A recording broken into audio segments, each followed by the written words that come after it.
Les quiero presentar al doctor Alfred Wierzbicki. Él es sucesor de Karol Wojtyla en la Cátedra de Ética de la Universidad Católica de Lublín, Juan Pablo II en Polonia. Es doctor en filosofía y doctor en teología. Fue varios años editor en jefe de la revista trimestral Ethos, que es la revista de filosofía de la Universidad de Lublín. Es miembro de la Asociación de Escritores de Polonia, miembro de la Asociación Polaca de Profesores, autor de 6 libros de poesía y un gran conocedor del pensamiento de Juan Pablo II. Él estudió también en la Academia de Liechtenstein, fue discípulo de Rocco Buttiglione y así él mismo se reconoce. Así que, bueno, estamos también ante una persona que tiene un conocimiento profundo no solamente de la persona de Juan Pablo II, sino que además es polaco. Y bueno, eso ya le da una mirada sobre la figura de Juan Pablo II que nos puede ser muy cercana a todos y pues estamos muy honrados de tenerlo por aquí, doctor. La conferencia la dictará en inglés.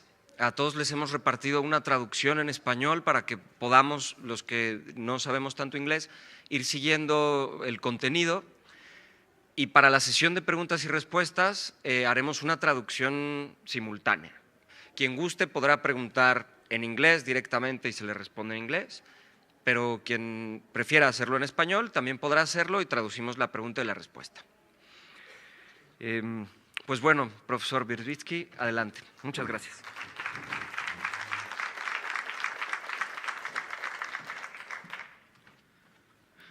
I am very honored to speak here, and I have to apologize in the beginning that my talk is not in Spanish, in your beautiful language, but in English. But I would like to thank Diego Rosales for having provided translation, which you have in your hands.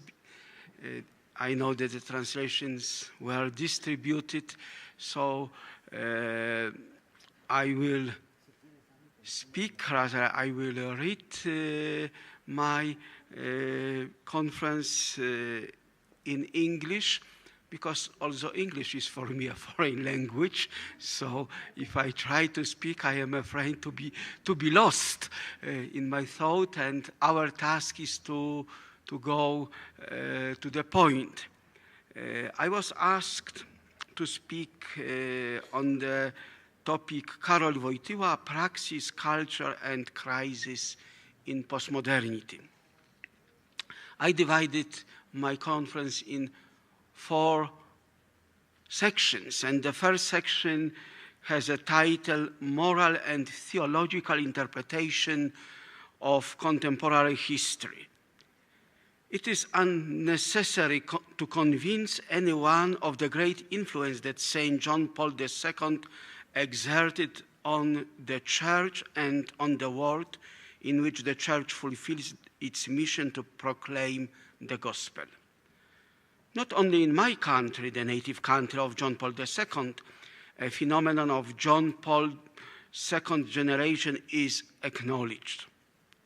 The historical influence of John Paul II on decisions taken by individual persons and by whole nations began with his first apostolic journey to Mexico in 1979. If I remember very well, it was in February. I was very young at that time, but I was very excited about this trip of Pope to Mexico. And I remember that he stopped on Dominicana for a few moments, but the decisive moment was when he came to Mexico. And participated in Puebla in the Conference of Bishops. Thanks to the Pope, a generation of people fascinated with the vision of opening wide the doors to Christ was formed all over the world. The desire to open borders, the territories of culture, politics, and economics is by no means born of an imperial and worldly temptation to which the Church yields, but it flows from the belief that Christ provides the key to the understanding of human affairs. Calling to open the doors to Christ, John Paul II encouraged in his homily for the inauguration of his pontificate. Do not be afraid. Christ knows what is in man. He alone knows it. These words have a deep religious and at the same time civilizational meaning, cultural meaning. Karol Wojtyla, the philosopher who became Pope, proposed an idea that human praxis and culture are convergent to such a degree that praxis is constituted through culture. And this means that not only is culture a product of human action, but culture itself, with its inherent values and ideals, gives direction and meaning to human action. The question of who man is does not belong only to theoretical discourse, but it also has an inherent practical importance. Letting this question fall into oblivion or putting it aside leads to the crisis of culture and affect historical processes. The pontificate of Pope John Paul II embraced the period of turbulent, indeed epochal transformation occurring in the world. It witnessed in the political dimension the decline and collapse of communism, accompanied by the weakening of the tension between East and West, as well as the rise of democratic states on the ruins of the totalitarian system. Simultaneously, progressive globalization in the sphere of economy did not remove, but rather strengthened the tensions between the rich North and the South, still locked in the structural underdevelopment. On the other hand, the last 2 decades of the 20th century and the beginning of the new millennium are marked by an accelerated technological progress that brought about and has so far driven the so-called digital revolution. Modern technological advancements, however, have also opened the way towards a genetic revolution, one enabling scientists to infer in the human organism. Thus, the present age, still unfolding, can be described as a time of progress accompanied by a multifarious threat to humankind. However, already since the Second Vatican Council, the Catholic Church has demonstrated a growing awareness of a deep ambivalence of modern culture, and the Conciliar Fathers expressed their concerns in that matter already in the Constitution Gaudium et Spes. Also, the undertone and overall message of the document in question are marked with optimism. The Constitution provides a realistic insight into the dramatic nature of the ongoing social and cultural transformations. Having adopted the attitude of openness to the problems of the contemporary world, worked out at the Vaticanum Secundum and sharing the joys and hopes, griefs and anxieties of the men of this age. This is Gaudium et Spes, section 1, the beginning of it. John Paul II became the main, or perhaps the only interpreter of the meaning of human history at the turn of century, at the turn of millennium. He not only offered an interpretation of his age in terms of sociology, political science, and economics, but also provided an advanced and diverse moral and theological reflection on modern history. He focused his analysis on the meaning of human history and conceived of the humanity as one subject, connected internally by a network of various social, political, economical, and cultural relationships, all of which take their roots from the fundamental ethical bond.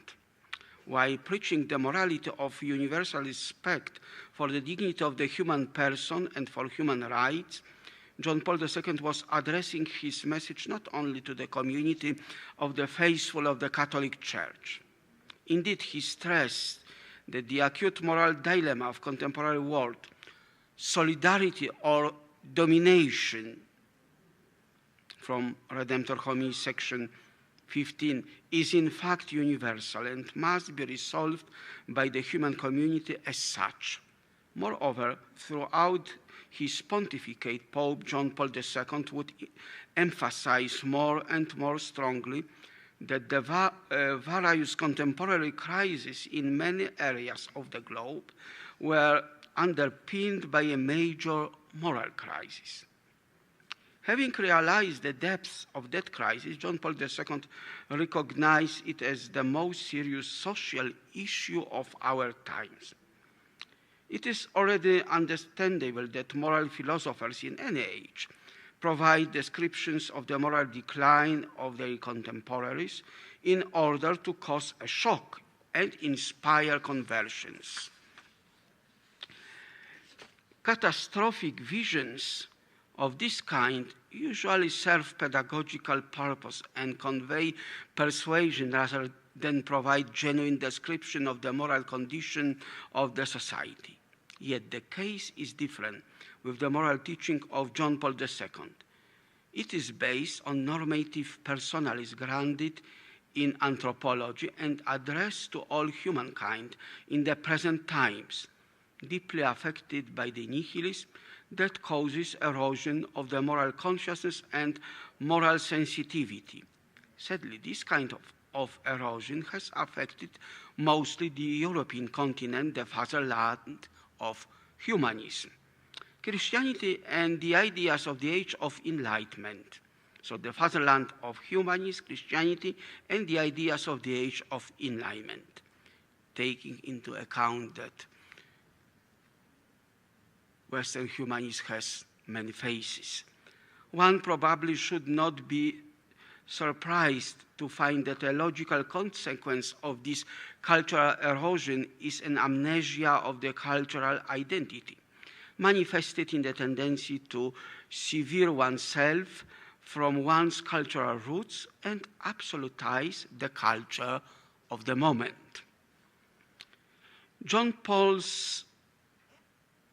II's identification of the moral crisis with the fundamental social question of the modern times is interrelated with his diagnosis of the modernity and postmodernity, which he considers a conglomerate of mutually contradictory anthropological paradigms. The fundamental question the Pope from a country on the Vistula poses to the post-Enlightenment humanity is the following. Can one live so as to meet the requirements of human dignity in a world that is being designed and approached as if there was no God? Et si Deus non daretur. And now the second section, the phenomenology of modern structures of evil. In the 20th century, violation of the moral order adopted the shape of structural evil. To some extent, any structure of evil, in the language of theology called a structure of sin, builds up an overt or a veiled totalitarianism, which consists in a deliberate abandonment of applying moral principles to social life. However, the idea that concepts such as those of progress, social revolution, the nation, or welfare should be considered substitutes for the highest good turned out to have been founded on an anthropological error and as such totalitarianism generating. The root of any totalitarianism is abandonment of the truth about man as a being who deserves unconditional affirmation due to his or her dignity. Since every kind of totalitarianism originates from some form of a practical denial of the axiological truth about man, although a democracy that has rejected its axiological foundation is vulnerable to a totalitarian distortion. Let us explain what a structure of evil is according to John Paul II. The Pope interprets this concept in terms of personalism, demonstrating the relation obtaining between the social evil and the moral efficacy of the particular human persons as acting objects. Quotation from Reconciliatio et Penitentia. Whenever the Church speaks of situations of sin, or when she condemns social sins, certain situations or the collective behavior of certain social groups, big or small, or even of whole nations and blocks of nations, she knows and she proclaims that such cases of social sin are the result of the accumulation and concentration of many personal sins. The real responsibility then lies with individuals. A situation, or likewise an institution, a structure, society itself, is not in itself the subject of moral acts. Hence, a situation cannot in itself be good or bad. End of quotation. The structures of sin exhibit a dynamic character, and they originate from an accumulation of evil committed by individuals, subsequently causing an overall destruction of the moral consciousness. Hannah Arendt would describe such processes as the banalization of evil. John Paul II, in turn, points to the interdependence between egoism and the erosion of the moral consciousness. Absolutization of egoism results in an all-consuming desire for profit and power. See Sollicitudo Rei Socialis, section 37. A false materialistic view of human nature and of the goals of human life cannot but influence the actual attitudes and patterns of behavior adopted by particular individuals. Also, the widespread hedonistic mentality adopted without a critical reflection indispensable to the rational life weakens and even destroys the natural capacity of conscience to provide a moral appraisal of actions and to overcome egoism. The consumer civilization receives sharp criticism in the teaching of John Paul II. Yet this criticism is by no means based on the dualism between spirit and matter. Instead, it is founded on an insight into the experience of consumer societies, in which the human being is reduced to a means of production and approached as an object of use. In his innovative theology of the body, John Paul II speaks with great conviction about the positive role of the human body and about its integration in the structure of the human person as an acting subject. Thus, the objections of Manichaeist or radical spiritualists raised against the Pope are simply ungrounded. On the other hand, we must not fail to observe that in a materialistic civilization subjected to an unparalleled technological growth, the inherent human inclination to egoism receives stimuli never before granted by former civilizations, which were not so materially or technologically advanced. Thus, as the foundations of John Paul II's criticism of modern consumerism lies the question he asked with deep concern, namely, does man live for profit and power alone? The legitimacy of the question about the goals of human life and the essence of humanity is justified by the growing phenomenon of human alienation in a consumer society. In this context, one must not fail to see the causal and structural relations between consumerism and the atrophy of humanist culture, in which man and human bonds have the absolute priority among other goods. In the phenomenon of alienation, John Paul II recognizes a reversal of means and end. This is a quotation, and it follows. When man does not recognize in himself and in others the value and grandeur of the human person, he effectively deprives himself of the possibility of benefiting from his humanity and of entering into the relationship of solidarity and communion with others for which God created him. End of quotation. The postulate of the primacy of ethics over technology could be submitted only in an advanced technological society in which there had appeared so far unknown threats to man involving fear, anxiety, disorientation, and alienation on a so far unknown scale.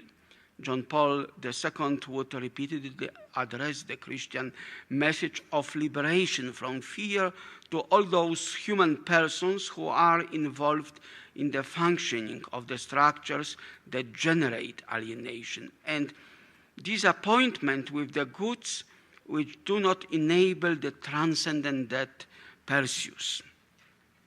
The present moral crisis, a deep social issue, is dramatically and actually manifested in the culture of death, in which morally wicked acts aimed against the anxiety and inviolability of human life receive social approval. In the encyclical Evangelium Vitae, John Paul II speaks about the darkening of the human conscience being the source of the atrophy of the sensibility to the value of human life. He adds that equally dangerous and disturbing are both the acts against human life as such and the proliferation of the mentality that is devoid of the ability to carry out a moral appraisal of such acts in terms of good and evil. Legalization of abortion and euthanasia, which allows a crime to become a lawful act, demonstrates a still new aspect of the contemporary approach to the question of human life. Not only we are dealing here with a morally wicked attitude of the particular individuals who by their acts themselves violate the norm, thou shalt not kill, but we also need to realize that the legalization of the right, in quotation mark, to abortion makes the whole problem political in its nature. By making abortion legal, the state institutionalizes discrimination against certain groups of its citizens. In a situation when the law does not protect the right to life of all the citizens, the fundamental principle of a jurisprudent state, namely that of the equality of all the citizens before the law, is undermined. And so we are facing a totalitarian distortion of democracy and a breach of the culture of human rights. The ground for the totalitarian distortion of democracy is prepared by the prevalent in postmodernity ideology of relativism. Thus, John Paul II points to the necessary primacy of culture over politics. The structures of evil that threaten human life by means of legal acts have their deeper roots in the loss of the moral sense, in what the Pope describes as the darkening of conscience. The phenomenon in question has assumed the shape of an even deeper, radically destructive structure of evil that generates its disturbing particular instances in which human life is directly threatened. In the background, as the Pope, there is the profound crisis of culture, which generates skepticism in relation to the very foundations of knowledge and ethics, and which makes it increasingly difficult to grasp clearly the meaning of what man is, the meaning of his rights and his duties. This is from Evangelium Vitae, section 11. While addressing the culture of death, John Paul II does not by any means argue that the entire contemporary culture is destructive, but he points to the tendency deeply rooted in the social mentality of our times to minimize the value of human life, to the tendency that ultimately results in the abandonment of the moral order for the sake of the pragmatic, legal, or even exclusively vital values. However, if the moral crisis has become a social question, it is not exclusively for the reason that some new disturbing structures of evil have appeared, but above all due to the fact that moral nihilism, a denial of difference between good and evil, has itself become the fundamental structure of evil. So this is more or less phenomenology, and now let us go to the metaphysics of this phenomenon. And John Paul II provides such a level of consideration. So the section 3 has a title, Morality Crisis in the Context of Secularization and Atheism.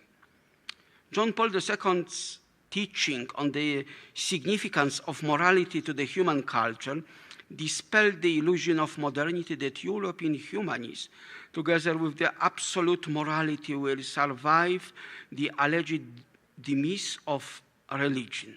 Indeed, the fact that modernity was identified with secularization caused, among others, transformations of the field of morality, which has started to succumb to the process of subjectivization, eventually leading to relativism. Seeking the roots of the current moral crisis, John Paul II points to atheism in its various forms and identifies it as a significant factor working towards the disintegration of the moral consciousness of modern culture. Indeed, the 20th century atheism was a new anthropological phenomenon, incomparable to the forms of atheism that appeared in pre-modern human history. The rationalist idea of human ontological self-sufficiency, which was advanced by the modern atheism, resulted not only in the concept of the autonomy of the human person, itself the foundation of the modern idea of human rights, but also in attributing man the full power over the matters that concerned him. It was precisely the modern anthropological turn that prepared the ground for today's totalitarianism and nihilism.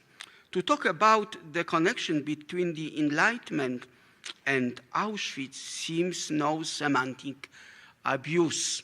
In my native language, it sounds even stronger because Auschwitz in Polish is Oświęcim and Enlightenment is oświecenie.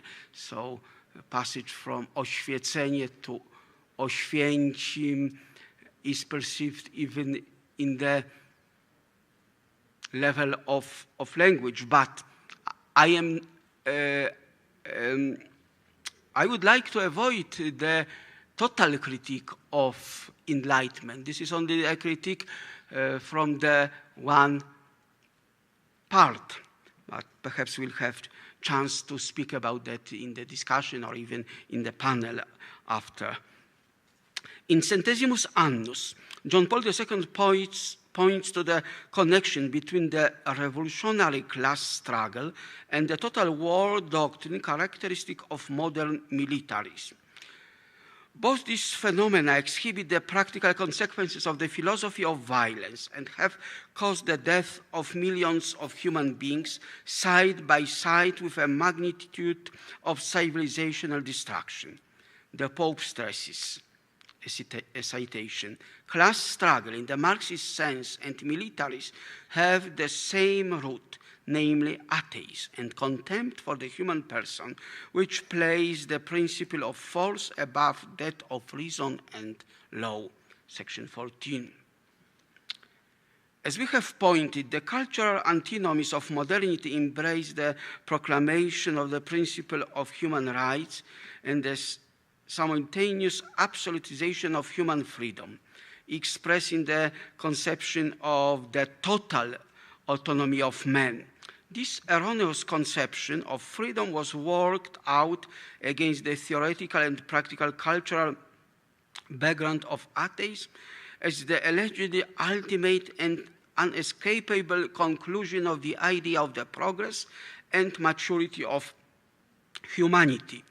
Indeed, the modern conception of freedom consists in its separation from obedience to truth.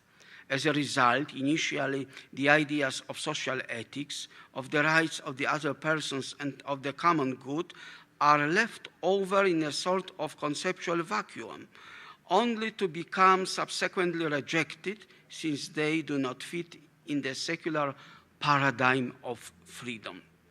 John Paul II's addresses include not only his scrutiny of the influence of mass atheism on the eclipse of morality, but also based on a sociological analysis, a diagnosis of the injuries and wounds suffered by the humanity of both those who were coerced into atheism and those who themselves choose to live without God.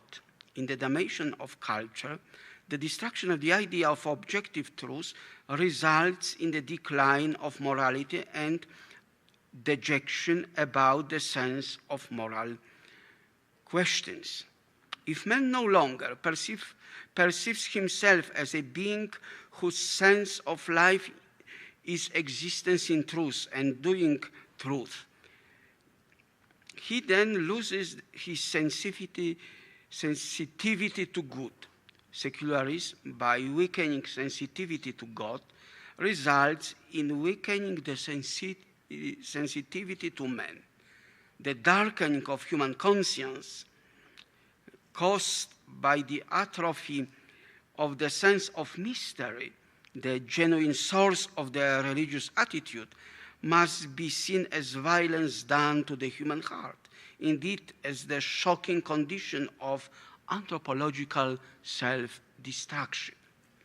Also, John Paul II did at times adopt catastrophic tones in his addresses.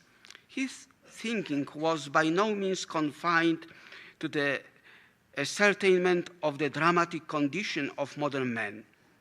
At the bottom of his realistic depiction of the devastating role of atheism lies a deep theological reflection that includes expressive presumptions of hope. Some commentators have argued that John Paul II's view of human nature hangs on the optimistic conception of man and history developed by St. Thomas Aquinas, in opposition to the too pessimistic a standpoint represented by St. Augustine. I cannot possibly think that St. Thomas or John Paul II's views could be seen as overcoming the position of St. Augustine. On the contrary, the Wojtyla's teaching, including the analysis of the connection between the contemporary moral crisis and the expansion of atheism, adds a new depth to the old reflections of St. Augustine on sin and grace. Although John Paul II probably does not quote Pascal anywhere by showing the catastrophic consequences of atheism, he very clearly poses Pascal's question about the origins of human misery and greatness.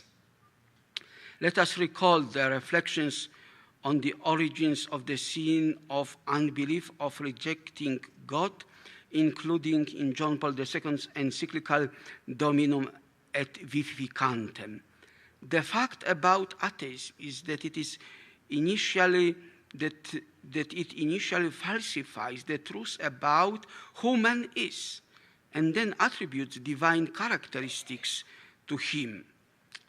Quotation, disobedience as the original dimension of sin means the rejection of this source through man's claim to become an independent and exclusive source for deciding about good and evil.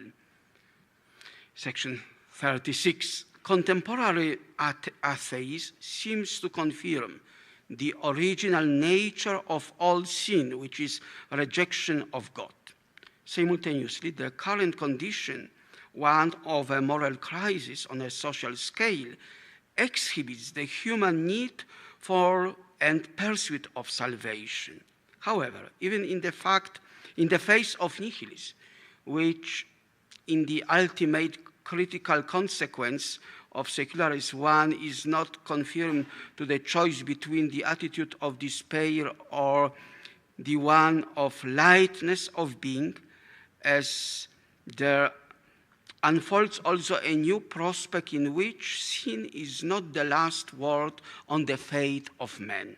Yet, in order for this prospect to open up fully, we need to accept the truth about the fall of man and turn towards the light that no human being alone has in him or in herself. The next section, facing a return of the Promethean vision of history. Briefly speaking, I would like to reflect not only on postmodernism, but also on some currents of postmodern culture. Emphasizing the primate of morality rooted in religious experience, John Paul II takes a critical stance both towards modernity that refers to an idea of the human ontological self-sufficiency, and towards postmodernity that undermines the universality of the fundamental human experience. The time of John Paul II's pontificate overlaps to some extent with the intensification of the postmodern debate, which today seems already passé. Not postmodernism as a culture, but the postmodernist debate seems to be passé.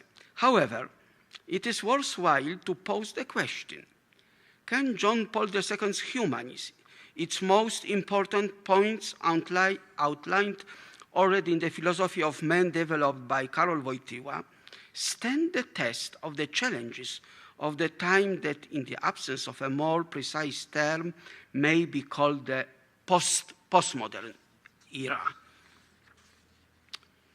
It is impossible to reduce postmodernism to any shared doctrine. Rather, it appears as an attitude that declares equality of various discourses, is adverse to the search of the foundations of thinking and acting, and gravitates towards pragmatism or aestheticism. More pragmatic is American postmodernism, like in Richard Rorty, and more aesthetical is Italian postmodernism, like in Gianni Vattimo. As a result of the option for the weak thought, postmodernity abandons the Promethean claim to the radical transformation of reality. Preaching the end of history and the end of humanism, postmodernity proclaims to some extent the end of praxis. In the world of abundance of consumer goods, an active man who struggles with history and fate is replaced, as Zygmunt Bauman says, by a consumer and a tourist. While the modern man appears firstly as a homo faber, the postmodern man can be described as homo ludens. Let us observe, however, that the symptoms of economic crisis that reduce the consumer potential of the most developed countries, as well as the escalation of national conflicts in the Near East and Europe. First time in Europe we speak very seriously about the war, not only local war between Russia and Ukraine, but about European or perhaps even world war. So there is no time for entertainment when such a threat seems to knock to the door. So all this new phenomenon prevent one from believing in durability of the culture of consumption and entertainment. The postmodern anti-narrative proves to be nothing but idle talk. In the intellectual landscape of the turn of centuries, the postmodern benignity is being replaced with incipient aggressive fundamentalist discourses. Some of them are wild, completely anti-intellectual and populist, while others take the form of sophisticated intellectual conceptions. The latter include, in the first place, the new atheism and transhumanism. Both types of discourses are of clearly anti-Christian and, at the same time, anti-postmodern character. What accompanies them is a return of the Promethean vision of human history.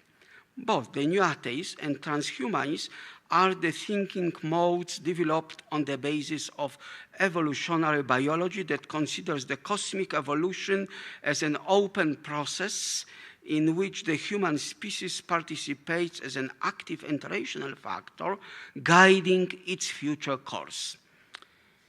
The new atheist explains the phenomenon of religion in naturalistic terms, such as evolution byproduct, mind virus, effect of an excessive activity of some areas of the brain, or, as Charles Dawkins claims, as a result of the cooperation of meme cartels. The new atheist does not limit itself to formulating theories of the origin of religion in the language of evolution theory or neurobiology, but includes also a project to eradicate religion. Naturalistically oriented science becomes the Prometheus instrument to liberate humans from the condition in which they are imprisoned as a result of the evolutionary vicissitudes of their species. The goal of Prometheus is to correct the errors of evolution that led to the emergence of religion. The figure of Prometheus as a patron of the new atheism is referred to by Anthony Grayling in his essays. The title is To Set Prometheus Free, Essays on Religion, Reason, and Humanity. In the new atheist, Prometheus is no longer depicted as an individual hero portrayed in a mythological narrative, but becomes the personification of evolution. Transhumanism, also called posthumanism, claims that the application of science will perfect human nature, prolong individual life, and even enable attainment human immortality. Posthumanists consider knowledge as a manifestation of the will to power. Contemporary knowledge in genetics and the study of artificial intelligence carry an imperative to go beyond the present defective human condition and technologically transform man into a being of a higher intellectual potential, healthier and more immune organism, and greater biological durability. While postmodernists express disillusionment with great narratives and deprecated the attitude of cognitive optimism, transhumanism conceives a Promethean utopia in which extreme scientific rationalism fuses with extreme voluntarism. Perfecting of human nature is supposed to be accomplished through praxis motivated by the preservation instinct. This instinct, however, is inherent neither in human individuals nor in the human species, but in the very life of intelligence as the superior value organizing the evolutionary process. The two Promethean concepts share the rejection to look at the human being from the first-person perspective. Individual subjectivity is considered as an element and epiphenomenon of a greater process. A Polish philosopher, a friend of mine, Piotr Gutowski, rightly observes that the controversy between theists and the new atheists does not concern only the existence of God, but also the existence of the human being as person. He writes, "What is also at stake is the existence of my own self as an autonomous and free individual. From the vantage point of evolutionary theory, the subjects of changes are an organism and genes, while the self is merely their sophisticated instrument.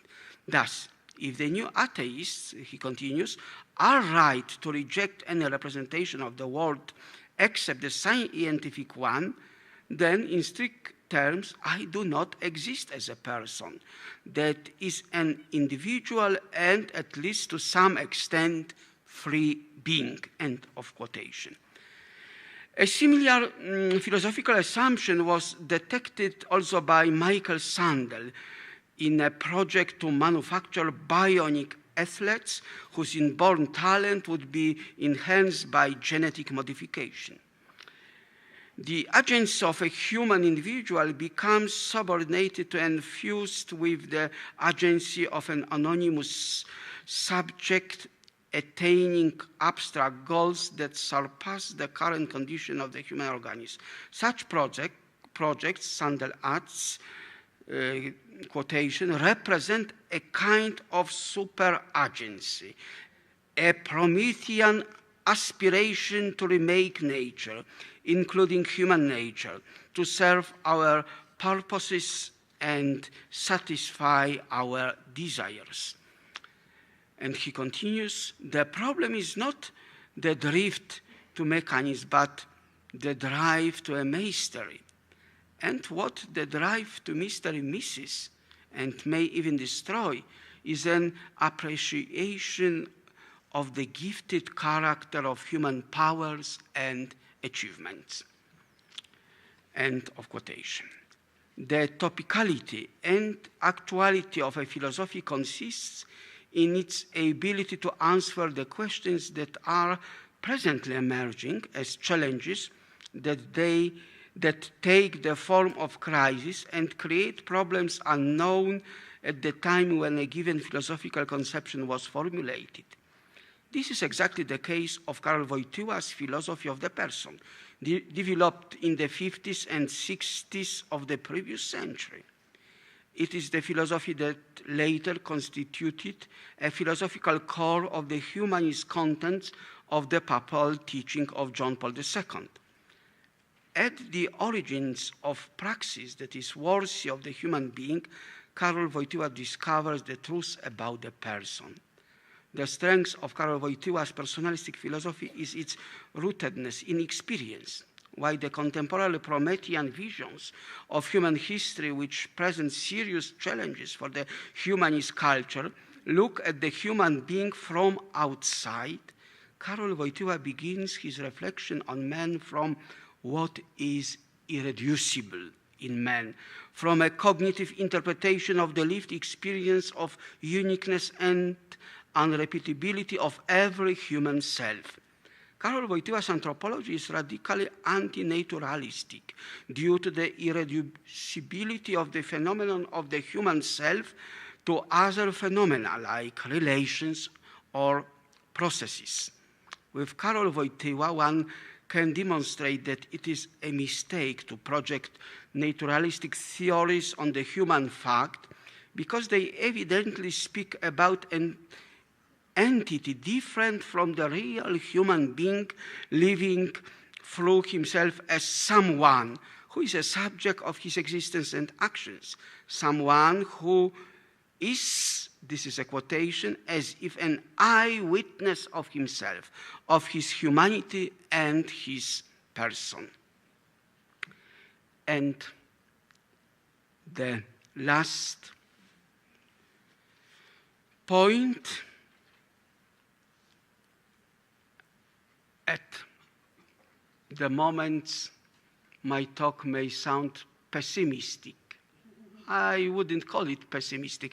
I just try to understand the position of John Paul II. It is realistic, but it is not enclosed only in this dark depiction. I think that John Paul II opens also new horizons, and we should, well, it was a necessary preparation, but the call comes now. So, modestly, towards the new horizons. In response to the current moral crisis, John Paul II stresses the need for the new evangelization.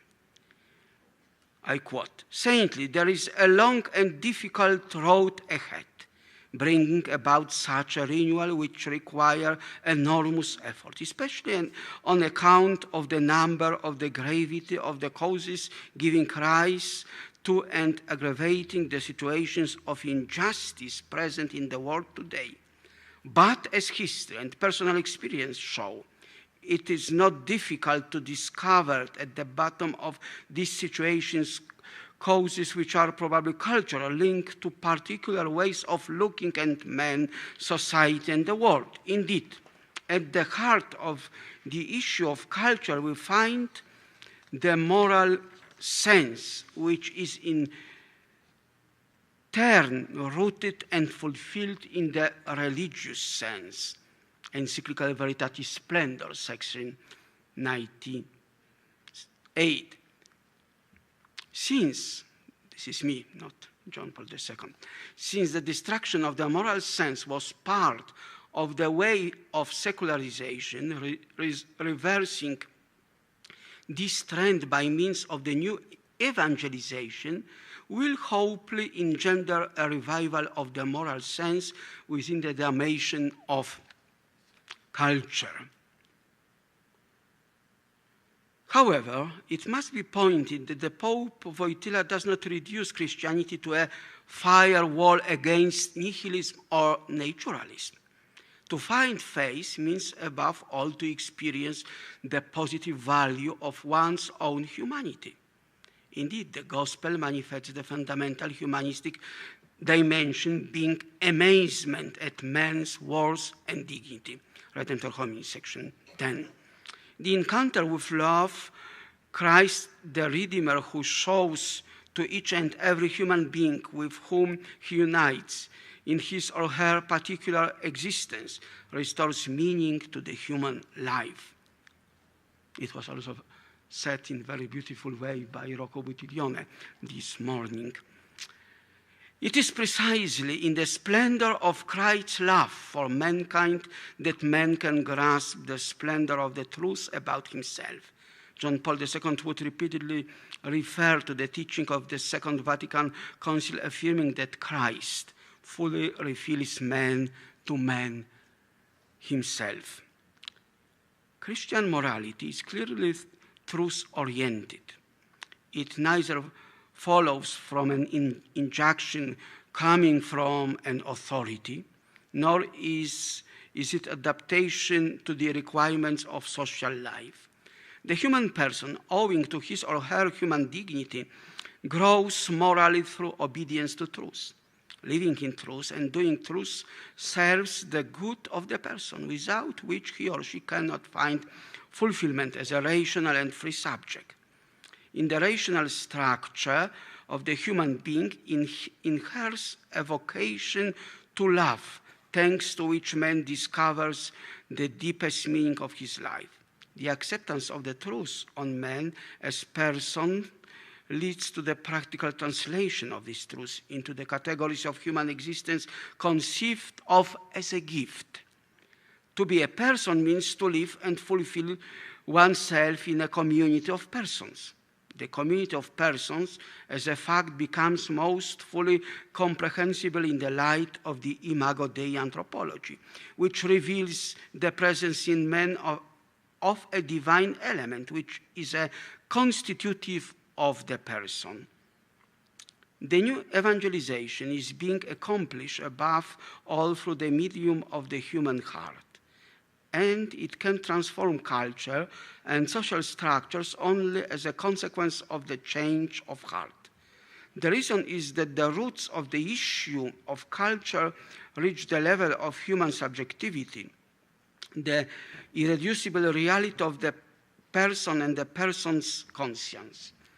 A very precious and practical hint how to lead new evangelization can be found in the first chapter of the encyclical Veritatis Splendor, where the significance and timelessness of the dialogue of Jesus with the rich young man is presented. The Christian point of view, illuminated by faith, does not stop being rational, and as such, it is capable of revealing the sense of human experience. The principle of dialogue, which is the principle of the new evangelization, demands of us new forms of dialogue and rapprochement, discovering new forms of community and even abandonment of the ecclesiastical mentality. Karol Wojtyla himself was the master of such an attitude. It is striking to find out how his personalistic approach to evangelization formed already during the conciliar debates. Let us quote an extract from his question on Schema 13 on the relationship between the church and the modern world. He spoke during the concile. In Schema 13, we should speak in such a way that the world sees that we are not so much teaching the world in an authoritarian way, but rather we are seeking the just and true solution of the difficult problems of human life together with the world itself. The fact that the truth is already known to us is not in question, but it is a question of the way in which the world will find it for itself and will appropriate it. Whoever is an expert professor of his discipline knows that one can teach also with the so-called heuristic method, allowing the student to find the truth as by himself. This method of teaching is very much suited for the scheme, for our scheme. Such a method, as I have just said, excludes in any case things which show an ecclesiastical mentality. It was said in 1965, so many years ago. The similarity or even identity of the pastoral methods of Karol Wojtyla and Jorge Bergoglio can easily be observed in their passion for the human being and their desire that she or he discover the truth about herself or himself. Both John Paul II and Francis speak the language of human experience, understood as the language open to the contents of Christian initiation.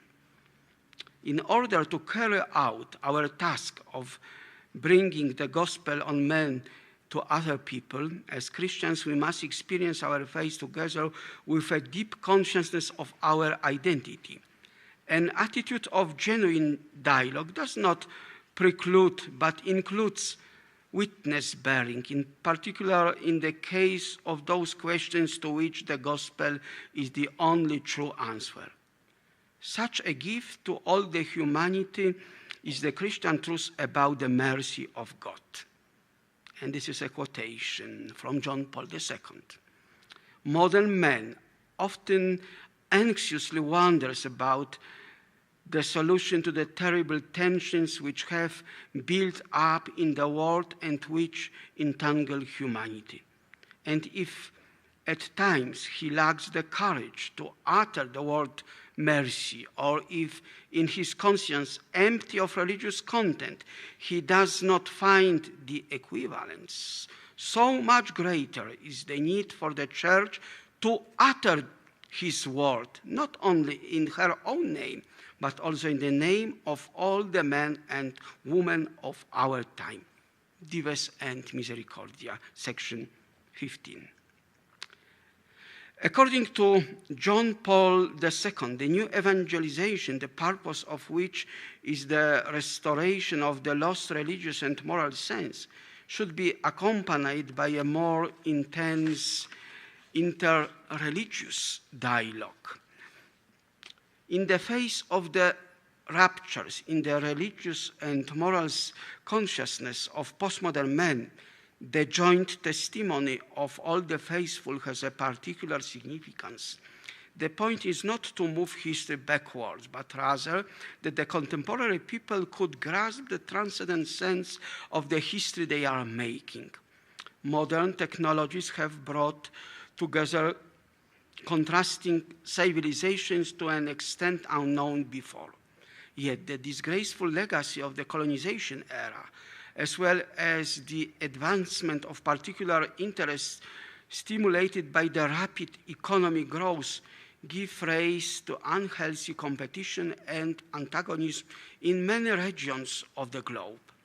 The hypothesis of the clash of civilizations against the background of religious conflict, advanced by Samuel Huntington, is a probable scenario, not necessary, but probable. In order to avoid it, we must commit ourselves to discovering and strengthening the universal ethical content present in any religion. Moreover, we must remember that any religion, not excluding Christianity, is in need of purification. It needs to break with the distortions that arise from the weakness and the sins of its believers. The prayer meetings in Assisi held in 1986 and 2002 opened new horizons for interreligious cooperation for the sake of the human family. And they were continued by Pope Benedict XVI. Saint John Paul II not only appeared on the stage of the world as an interpreter and analyst of the condition of the deep current value crisis, but he was also recognized as a prophet, revealing a vision of world that is more beautiful than the one the humanity had started building on the atheist and nihilist presumptions. By means of his life and work, he demonstrated that spirituality is the deepest foundation of genuinely human growth. As a prophet, he posed shocking questions to contemporary men. Thus, Ferdinando Adornato once described him as the only moral philosopher of our times, and immediately added that our task is to do our best so that he were not the last one. Can history ever flow against the current of conscience? Czy historia może popłynąć przeciwko strumieniowi sumień? Asked Karol Wojtyla as a poet. Yes, it can. Yet, it remains among the responsibilities of rational and free human beings to do their best so that their humanity will not die. John Paul II, following Alexis de Tocqueville from 200 years ago, perceived the role of the guardian of our humanity in religion. The point is, let us repeat once again, not to retain religion instrumentally, but to extract its humanistic potential. According to the vision of de Tocqueville, humanity devoid of religion will succumb to an irreversible degradation. He writes, "If men ever came to be content with physical things only, it seems likely that they would gradually lose the art of producing them and would end up by enjoying them without discernment and without improvement, like animals." There are only two answers possible to the question posed by the poet of whether history can ever flow against the current of human conscience. And therefore, this question is so dramatic. Thank you.